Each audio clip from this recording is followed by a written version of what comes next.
ದಿವಸ ಜೈಲಲ್ಲಿ ಸುಳ್ಳು ಕೇಸ ತಗೊಂಡೋಗಿ ನಮ್ಮನ್ನ ಹಾಕಿ ಜೈಲಲ್ಲೇ ಸ್ವತಂತ್ರ ಹುಟ್ಟಿದ್ದು. ಹಾಗಾಗಿ ಜೈಲನ್ನ ಬೇರೆಯವರು ಅವಮಾನ ಅಂತ ಅನ್ಕೊಂತಾರೆ, ಜೈಲ್ಗೆ ಹೋಗಿ ಬಂದ್ಬಿಟ್ರೆ ಬೇಜಾರ್ ಅನ್ಕೊಂತಾರೆ. ನಾನು ಪ್ರತಿ ಸರಿ ಜೈಲ್ಗೆ ಹೋಗಿ ಬಂದ್ರೆ ಖುಷಿ ಆಗ್ತದೆ. ಅಮೆರಿಕದಲ್ಲಿ ಒಬ್ಬ ಚಪ್ಪಲಿ ಹೊಲಿತಾ ಇದ್ದ ಅನ್ನೋರು ರಾಷ್ಟ್ರಪತಿ ಆಗ್ತಾನೆ. ನಮ್ಮ ದೇಶದಲ್ಲಿ ಎಷ್ಟೋ ಜನ ಇವತ್ತು ಕಾಲಿಗೆ ಚಪ್ಪಲಿ ಇಲ್ದಿರ ಚಪ್ಪಲಿ ಹೊಲಿತಾನೆ ಇದ್ದಾರೆ. ಜನತೆ ಇದಕ್ಕೆಲ್ಲ ಈ ರಾಜಕೀಯಕ್ಕೆ ಬರಬೇಕಾಗಿದೆ. ಯಾಕಂದ್ರೆ ಜನರಿಗೂ ಸಹ ಸಾಕಷ್ಟು ಬೇಸರ ಆಗಿದೆ. 40% 50% ಕಮಿಷನ್, ಬೆಲೆ ಏರಿಕೆ, ಯಾರಿಗೂ ನೆಮ್ಮದಿ ಇಲ್ಲ. ಬೆಳಗಿನ ಸಂಜೆವರೆಗೂ ಕೆಲಸ ಮಾಡಬೇಕು. ಈಗ ಮುಂಚೆ ಗಂಡ ಮಾತ್ರ ಕೆಲಸ ಮಾಡಿದ್ರು, ಮನೆಯಲ್ಲಿರೋ ಹೆಂಡತಿನೂ ಕೂಡ ಕೆಲಸ ಮಾಡೋ ಮಟ್ಟದ್ದು ಕೂಡ ಇವತ್ತು ಜನರಿಗೆ ನೆಮ್ಮದಿನ ಸಿಗ್ತಾ ಇಲ್ಲ. ಹಾಗಾಗಿ ಯುವ ಜನತೆ ಈ ಒಂದು ರಾಜಕೀಯಕ್ಕೆ ಬರಬೇಕು, ಎಲ್ಲ ರೀತಿಯ ಯುವ ಜನತೆ ಬರಬೇಕು. ಐ ಥಿಂಕ್ ಡೆಫಿನೆಟ್ಲಿ ನಾವು ಅದಕ್ಕೋಸ್ಕರ ಪ್ರೇರಣೆ 10 ವರ್ಷದ ಕೊಡ್ತಾ ಇದ್ದೀವಿ. ಕೊಡ್ಬೇಕಾದ್ರೆ ಹೀಗೆ ಹೋರಾಟಗಳಲ್ಲಿ ಕೇಸು, ಜೈಲು ಇದೆಲ್ಲ ನಡೀತಾ ಇರ್ತದೆ. ಸೊ ಜೈಲಲ್ಲೇ ಸ್ವತಂತ್ರ ಹುಟ್ಟಿದ್ದು. ಹಾಗಾಗಿ ಜೈಲನ್ನ ಬೇರೆಯವರು ಅವಮಾನ ಅಂತ ಅನ್ಕೊಂತಾರೆ, ಜೈಲ್ಗೆ ಹೋಗಿ ಬಂದ್ಬಿಟ್ರೆ ಬೇಜಾರ್ ಅನ್ಕೊಂತಾರೆ. ನಾನು ಪ್ರತಿ ಸರಿ ಜೈಲ್ಗೆ ಹೋಗಿ ಬಂದ್ರೆ ಖುಷಿ ಆಗ್ತದೆ. ಇಲ್ಲ ಇಲ್ಲಿ ಪ್ರತಿಯೊಂದು ವಿಚಾರದಿಂದ ಒಂದು ಹೋರಾಟ ಇದ್ದೇ ಇರ್ತದೆ. ಸೊ ಹಾಗೆ ಐ ಥಿಂಕ್ ಯಂಗ್ಸ್ಟರ್ ಎಂಪವರ್ಮೆಂಟ್ ಪಾರ್ಟಿಯಿಂದ ಶಾಬಾಸ್ ಖಾನ್ ಅವರು ನಾನು ಕೂಡ ಮುಂದಿನ ಒಂದು ರಾಜಕೀಯದಲ್ಲಿ ಇರಬೇಕು ಅಂತೇಳಿ ಪಾಪ ಐ ಥಿಂಕ್ ಈ ಒಂದು ಪಾರ್ಟಿನ ಕಟ್ಕೊಂಡು ಕರ್ನಾಟಕದಲ್ಲಿ ಸಣ್ಣದಿರ್ಬೋದು ದೊಡ್ಡದಿರ್ಬೋದು ರಾಜಕೀಯನೇ ಸೊ ಅದನ್ನ ಮಾಡ್ತಾ ಇದ್ದಾರೆ. ಸೊ ಒಳ್ಳೆ ರೀತಿಯಲ್ಲಿ ಸಮಾಜನ ಮುನ್ನಡೆಸಕ್ಕೆ ಯಾರೇ ಬಂದರೂ ಕೂಡ ಸಂತೋಷ. ಅದರಲ್ಲಿ ಶಾಬಾಸ್ ಖಾನ್ ಅವರು ಬಂದಿದ್ದಾರೆ, ಮತ್ತೆ ಅವರ ಒಂದು ಟೀಮು, ಮತ್ತೆ ಅವರ ಪಾರ್ಟಿ, ಮತ್ತೆ ಅವರ ಒಂದು ನೆಟ್ವರ್ಕ್ ಏನಿದೆ ಮುಂದಿನ ದಿನಗಳಲ್ಲಿ ಕರ್ನಾಟಕ ರಾಜಕೀಯದಲ್ಲಿ ಚೆನ್ನಾಗಿ ಐ ಥಿಂಕ್ ಈ ಒಂದು ರಾಜಕೀಯದಲ್ಲಿ ಚೆನ್ನಾಗಿ ಒಳಗಡೆ ನುಗ್ಗಿ ಆಯ್ತಾ ಜನರಿಗೆ ಒಳ್ಳೆ ಮಾಡೋಂಥ ಕೆಲಸವನ್ನ ಈ ಒಂದು ಪಾರ್ಟಿ ಮಾಡಲಿ ಅಂತ ನಾನು ಬೇಡ್ಕೊಳ್ತೇನೆ. ಐ ಥಿಂಕ್ ದೇವರಲ್ಲಿ ಪ್ರಾರ್ಥನೆ ಮಾಡ್ತೇನೆ. ಇಷ್ಟೆಲ್ಲ ನಾವು ಮಾಡಲಿಕ್ಕೆ ಕಾರಣಕರ್ತರೆ ನಮ್ಮ ದೇಶದ ಸಂವಿಧಾನವನ್ನು ಕೊಟ್ಟ ಡಾಕ್ಟರ್ ಬಾಬಾ ಸಾಹೇಬ್ ಅಂಬೇಡ್ಕರ್ ಅವರು. ನಾವೆಲ್ಲೂ ಕೂಡ ನನ್ನ ಫೋಟೋದಲ್ಲಿ ಅವ್ರನ್ನ ಹಾಕಿದ್ರೆ ನಮಗೂ ಪುಣ್ಯ ಅದ actually. Okay, so it's A great empowerment that ಇವತ್ತು ಕೂಡ 78 ವರ್ಷದ ನಂತರ ಎಲ್ಲ ಮುಗಿದೋಗಿದೆ, ಬೆಲೆ ಏರಿಕೆ ಆಗಿದೆ, ಬಡವರು ಮಾತಾಡಂಗಿಲ್ಲ, ಸಾಮಾನ್ಯ ಜನ ಮಾತಾಡಂಗಿಲ್ಲ, ಆದ್ರೂ ಕೂಡ ನಮ್ಮಂತವ್ರು ಮಾತಾಡ್ತೀವಿ ಅಂತ ಅದಕ್ಕೆ ಕಾರಣನೇ ಈ ದೇಶದ ಸಂವಿಧಾನ. ಅದಕ್ಕೆ ಮೂಲ ಪುರುಷರೇ ಡಾಕ್ಟರ್ BR ಅಂಬೇಡ್ಕರ್. ಅವ್ರನ್ನ ನಾವು ಎನಿದೇನೆ ಇಲ್ಲ.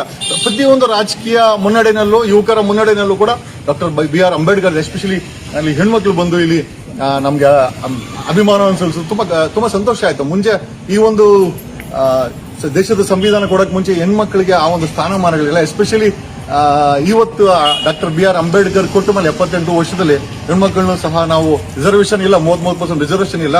ದೇಶದ ಸುಪ್ರೀಂ ಕೋರ್ಟ್ ಅಲ್ಲಿ ಒಬ್ಬರೇ ಹೆಣ್ಮಕ್ಳಿರೋದು, ಅಲ್ಲೂ ಕೂಡ ಹೆಣ್ಮಕ್ಳ ಕೊರತೆ ಇದೆ. ದೇಶದ ಸುಪ್ರೀಂ ಕೋರ್ಟ್ ಅಲ್ಲಿ, ದೇಶದ ಹೈಕೋರ್ಟ್ಸ್ ಅಲ್ಲಿ ಹೆಣ್ಮಕ್ಳ ಕೊರತೆ ಇದೆ, ಪಾರ್ಲಿಮೆಂಟ್ ಅಲ್ಲಿ ಹೆಣ್ಮಕ್ಳ ಕೊರತೆ ಇದೆ. ಅಫ್ಕೋರ್ಸ್ ನಮ್ಮ ಕರ್ನಾಟಕದ ವಿಧಾನಸೌಧದಲ್ಲೂ ಕೂಡ ಅಥವಾ ಸೆಷನ್ ಅಲ್ಲೂ ಕೂಡ ಹೆಣ್ಣು ಮಕ್ಕಳ ಸಂಖ್ಯೆ ಕಡಿಮೆ ಇದೆ. ಹೆಚ್ಚಿನ ಹೆಣ್ಮಕ್ಳು ಇದು ರಾಜಕೀಯಕ್ಕೆ ಬರಬೇಕು, MLAಗಳಾಗಬೇಕು, ಮಿನಿಸ್ಟರ್ಗಳಾಗಬೇಕು. ಶಾಬಾಸ್ ಖಾನ್ ಅಂತವರು ಐ ಥಿಂಕ್ ಪ್ರಸ್ತುತ ರಾಜಕೀಯಕ್ಕೆ ಧುಮುಕ್ಬೇಕು. ಹಿಂದೆ ಬ್ಯಾಕ್ಗ್ರೌಂಡ್ ಏನೇ ಇರ್ಬೋದು, ಕಾರಣಾಂತರಗಳಿಂದ ಹೋರಾಟಗಳು ಬಂದಾಗ ನಮ್ಮೆಲ್ಲೂ ಕೇಸುಗಳಾಗಿ 45 ಕೇಸು. ಯಾರು ಹೇಳ್ತಾರೆ 45 ಕೇಸ್ ಆಗ್ಬಿಟ್ಟು ಕ್ರಿಮಿನಲ್ ಅಲ್ಲ. ಈಗ ಹಂಗಾರೆ ಗಾಂಧಿನೂ ಕ್ರಿಮಿನಲ್ ಆಗ್ಬಿಡ್ತಾರೆ. ಆ ಲೆಕ್ಕ ತಗೊಂಡ್ರೆ ಗಾಂಧಿನೂ ಕ್ರಿಮಿನಲ್ ಆಗ್ಬಿಡ್ತಾರೆ. ನಮ್ಮ ಹಿಂದೆ ಏನು ಹೋರಾಟ ಇದೆ ಇಂಪಾರ್ಟೆಂಟ್ ಅಲ್ಲ, ಎಂಪವರ್ಮೆಂಟ್ ಆಫ್ ಯೂತ್ ಅಲ್ಲಿ ಐ ಥಿಂಕ್ ಅದನ್ನೇ ಬರ್ದಿದ್ದಾರೆ. ಯಂಗ್ಸ್ಟರ್ ಎಂಪವರ್ಮೆಂಟ್ ಅಂತ ಬರ್ದಿದ್ದಾರೆ. ಒಳ್ಳೆ ಯೂತ್ ಬರಬೇಕು. ಆಮೇಲೆ ನಮ್ಮ ದೇಶದಲ್ಲಿ ಪ್ರತಿಯೊಂದಕ್ಕೆ ಇದನ್ನೆಲ್ಲ ಮುಚ್ಚಕಕ್ಕೆ ಜಾತಿ ಧರ್ಮಗಳನ್ನ ತಂದಿಡ್ತಾರೆ, ಒಬ್ರಿಗೊಬ್ರು ತಂದಿಡ್ತಾರೆ. ರಾಜಕಾರಣಿಗಳಿಗೆ ಉಸಿರು ಒಳ್ಳೆ ರಾಜಕಾರಣಿಗಳಿಗೆ ಅದನ್ನ ಬಿಟ್ಟರೆ ಬೇರೆ ಏನು ಮಾಡ್ಲಿಕ್ಕಾಗಲ್ಲ. ಅದೆಲ್ಲ ತಲೆ ಕೆಡ್ಸ್ಕೊಂಡು ಹೋಗ್ಬಿಡಿ, ಇದನ್ನ ಬೆಳೆಸ್ಕೊಂತ ಹೋಗಿ ಅಂತ ನಾನು. ಆಮೇಲೆ ಇಷ್ಟೆಲ್ಲ ಮಾಡೋಂಥ ಅವಶ್ಯಕತೆ ಇರಲಿಲ್ಲ, ಯಾಕಂದ್ರೆ ಪ್ರೀತಿ ಅನ್ನೋದನ್ನ ನಾವು ಯಾರು ಮೆಷರ್ಮೆಂಟ್ ಮಾಡೋಕ್ಕಾಗಲ್ಲ. ಬಟ್ ಇಷ್ಟೆಲ್ಲ ಚೆನ್ನಾಗಿ ಮಾಡಿ, ಇಷ್ಟೆಲ್ಲ ಬಂದು ಅಲ್ಲಿಂದ ನನಗೆ ಗೊತ್ತಿಲ್ಲ, ಎಷ್ಟೋ ಜನ ಗೊತ್ತಿಲ್ಲ. ಶಾಬಾಸ್ ಖಾನ್ ನಮ್ಮ ಸ್ನೇಹಿತರೆಲ್ಲ ಕೋಆರ್ಡಿನೇಟ್ ಮಾಡಿ ಮಾಡಿದ್ರು. It was A great happiness. ನನಗೂ ಎಲ್ಲ ಒಂದ್ ಕಡೆ ಖುಷಿ ಆಯ್ತು. ನಿಮ್ಮೆಲ್ಲರಿಗೂ ತುಂಬ ಹೃದಯದ ಧನ್ಯವಾದಗಳು. We always be there.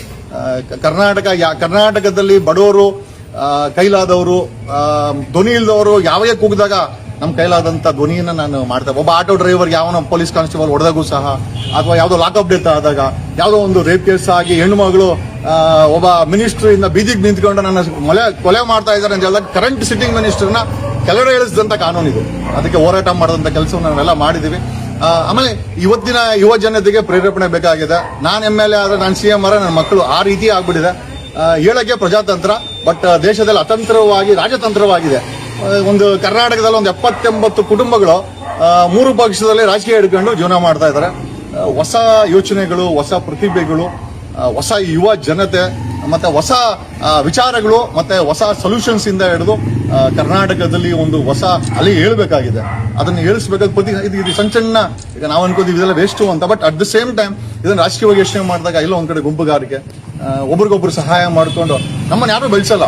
ಯಾಕಂದ್ರೆ ನಮ್ಗೆ ಯಾರಿಗೂ ಬ್ಯಾಕ್ ಗ್ರೌಂಡ್ ಇಲ್ಲ. ಶಾಬಾಸ್ ಖಾನೆ ಆಗಿರ್ಬೋದು, ನಿಮ್ಗೆ ಆಗಿರ್ಬೋದು, ನಮ್ಗೆ ಆಗಿರ್ಬೋದು, ನಮ್ಮೆಲ್ಲ ಸಾಮಾನ್ಯ ಜನ. ನಮ್ಮನ್ನೆಲ್ಲ ಬರೀ ವೋಟರ್ ಆಗಿ ಮಾಡ್ಕೊಂಡಿದ್ದಾರೆ. ವೋಟರ್ ಹಾಕಕ್ಕೆ 24 ಗಂಟೆ ಟ್ಯಾಕ್ಸ್ ಕಟ್ಟಕ್ಕೆ, ಮಿಕ್ಕಿದ್ನೆಲ್ಲ ಅವ್ರ ಮೇಯಕ್ಕೆ. ಸೊ ಈ ಮೇಯ ಜನವನ್ನ ಕೆಳಗಡೆ ಇಳಿಸಿ ಹೊಸ ಯುವ ಜನತೆಯನ್ನ ವಿಧಾನಸೌಧದಲ್ಲಿ, ಪಾರ್ಲಿಮೆಂಟ್ ಅಲ್ಲಿ ಕೂರಿಸ್ಬೇಕು.